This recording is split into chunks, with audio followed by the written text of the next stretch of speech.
जी friends, आज की इस वीडियो में हम बात करेंगे एचपीएलसी की जो क्रोमेटोग्राफिक पैरामीटर्स होते हैं और मोबाइल फेस की जो कंपोजिशंस होती हैं उनमें चेंजिंग के हवाले से हम किस हद तक उनमें चेंजेस कर सकते हैं, चेंजेस करनी चाहिए या नहीं करनी चाहिए, गाइडलाइन हमें क्या कहती है। आज की वीडियो का हमारा फोकस ये कुछ ओवरऑल डिस्कस करेंगे कि किस हद तक हम आप पैरामीटर्स में चेंज ला सकते हैं। तो आगे चलने से पहले आप देख रहे हैं मेरा चैनल वॉइस ऑफ ज्ञानी और मैं सफदर खान ज्ञानी। एक बटन दबा के चैनल को अपने लाजमी सब्सक्राइब करना है। इन दी एंड आप लोग भूल जाते हैं ताकि इस तरह की टेक्निकल वीडियोस आप तक पहुंचती रहे।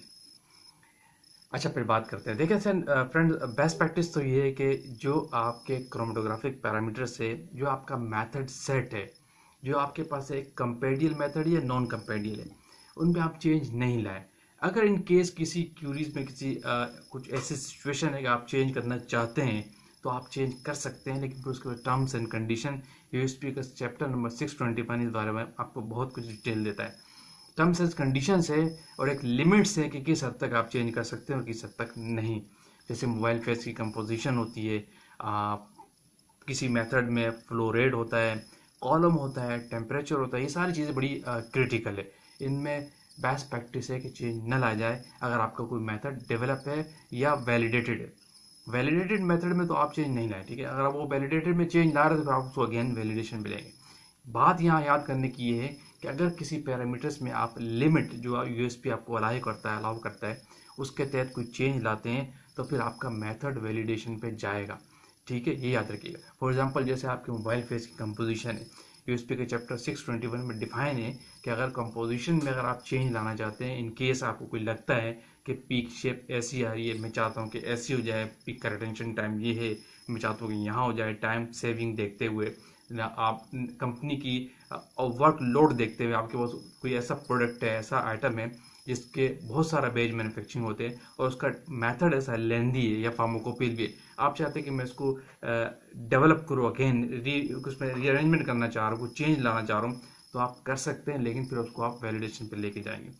अगर आपके पास कंपेडियल मेथड, एक पॉइंट याद रखिएगा, जैसे जो फार्माकोपिल कहलाता है, उस मेथड में भी आप चेंज कर सकते हैं किसी हद तक, ठीक है। तो लेकिन आप फिर उसको आप मेथड को वैलिडेशन पे लेके जाएंगे। यहाँ पे एक सवाल बड़ा इंपॉर्टेंट उठता है कि क्या कंपेडियल मेथड को वैलिडेशन हमें करनी चाहिए। आप कर सकते हैं, नो इशू, लेकिन उसके फिर वो वैलिडेशन के जो पैरामीटर्स है वो चेंज हो जाते हैं, वो रिड्यूस हो जाते हैं। आपको पता है, मेथड डेवलप करते हैं, उसको वैलिडेशन करते हैं मेथड को, उसके पर्टिकुलर पैरामीटर्स हैं। कोई भी न्यू मेथड जब आप डेवलप करते हैं तो उस पर उसको आप वैलिडेट करते हैं, लेकिन वो फार्माकोपियल मेथड है, कंपेडियल मेथड है, रिपोर्टेड मेथड है, उसमें भी अगर कोई चेंज लाना चाह रहे हैं हम तो उस पर भी आप कर सकते हैं फिर वो, लेकिन वैलिडेशन के पैरामीटर कुछ हद तक कम हो जाते हैं। इस पर सिर्फ चैप्टर 621 इस हवाले से काफ़ी डिटेल आपको देता है। अच्छा, मैं बात कर रहा था मोबाइल फेस की कंपोजिशन की। अगर मोबाइल फेस की कंपोजिशन लेट्स सपोज आप चेंज करना चाहते हैं तो आप कर सकते हैं। उसके लिए फार्माकोपी आपको ये कहती है कि जो माइनर कंपोनेंट है मोबाइल फेस के अंदर उसमें आप चेंज लाते सही, और उसमें भी आपको एक लिमिट डिफाइन की गई है कि इतने परसेंट तक चेंज लाते हैं। इस ऐसा नहीं है कि आपने जो मर्जी से चेंज कर दिया तो और कुछ भी आप कर दें उसको वैलिडेट कर दें, ऐसा नहीं है। आप चेंज भी लाएंगे एक बाउंड्री के अंदर रहते हुए, एक लिमिट में रहते हुए, वो फार्माकोपी ने आपको बताया है। आप जैसे मोबाइल फेस की कंपोजिशन में कहा गया है कि माइनर कंपोनेंट में आप चेंज ला सकते हैं। फॉर एग्जांपल, आपके पास कोई ऐसा कंपोजिशन है 60-40 लाएंगे, फॉर एग्जांपल 60-40 का रेशियो, तो 40 वाले में आप चेंज लाएंगे और वो भी चेंज ला सकते हैं 30% तक, ठीक है। याद रखिएगा, उस कंपोनेंट का 30% निकालेंगे, वो 30% भी 10% से कम या 10% तक आना चाहिए। ये बड़ी थोड़ी डिटेल है, आपको मिल जाती है वहाँ के अंदर, ठीक है। मतलब ये कहने का ये है कि आप मोबाइल फेस की कंपोजिशन में चेंज ला सकते हैं 30% तक माइनर कंपोनेंट के अंदर, और वो चेंज माइनर कंपोनेंट का जो 30% हो वो भी 10% तक होना चाहिए उसका, उससे ज़्यादा नहीं होना चाहिए। ज़्यादा होगा तो आप 10% नहीं करेंगे, कम होगा तो जितना कम आ रहा है उतना ही आप करेंगे।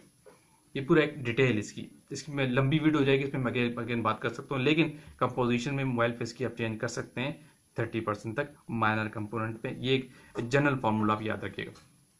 इसी तरह आप समझते हैं कि मैं एक लैब में मेथड यूज़ कर रहा हूँ, मेरे पास जो पीक आ रही है उस कंपाउंड की 22 मिनट्स पे आ रही है, 30 मिनट्स पे आ रही है, और मैं कॉलम यूज़ कर रहा हूँ 250 सेंटीमीटर का, लेंथ में कॉलम के 250 सेंटीमीटर की है, 250 mm की है। तो आप चाह रहे हैं कि मैं इसको 150 पे ले आऊँ, ठीक है, तो आप कर सकते हैं। आप देख रहे हैं कि आपको पता है कि मेरे पास कंपनी के अंदर इसके बहुत ज़्यादा बैचेज आते हैं, और एक बैच की डेली बेसिस पे 8-8 बैचेज आ रहे हैं, तो उसकी टेस्ट करने में 24 आवर्स लग जाते हैं, 2 दिन पर टेस्टिंग चली जाती है। तो आप मैनेजमेंट से डिस्कस करके आप कहते हैं कि मैं इस मेथड के अंदर चेंज लाना चाहता हूँ, आल्दो कि वो वैलिडेटेड मेथड है, तो आप कर सकते हैं। आप कॉलम की लेंथ छोटी करेंगे तो डेफिनेटली आपकी पीक पहले आ सकती है।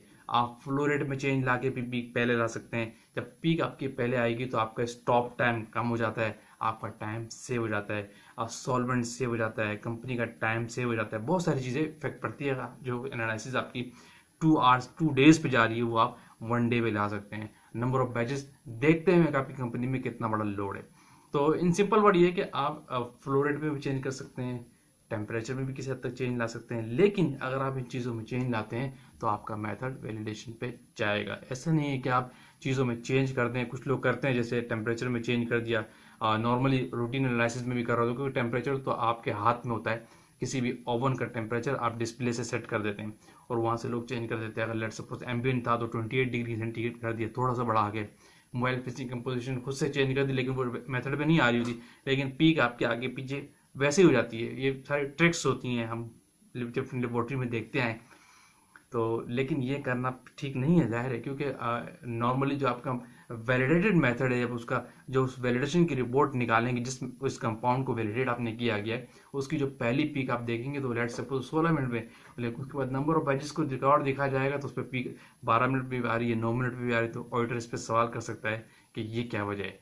जो आपने इस कंपाउंड को वैलिडेट किया तो इसकी पीक तो फॉर एग्जांपल फोलिक एसिड था, कोई भी था, वो तो 16 मिनट पे आती है, तो लेकिन आपकी जो रूटीन एनालिसिस हो रही है उसमें तो आपकी पीक 12 मिनट पे आ रही है, 11 मिनट पे आ रही है। तो ये क्या क्राइटेरिया है? तो ये क्वेश्चन रेस करते हैं। इसलिए आप इन चीज़ों को चेंज नहीं करें, जो लोग इंटरनली कर देते हैं और किसी को पता नहीं चलता, रिकॉर्ड पे नहीं आता।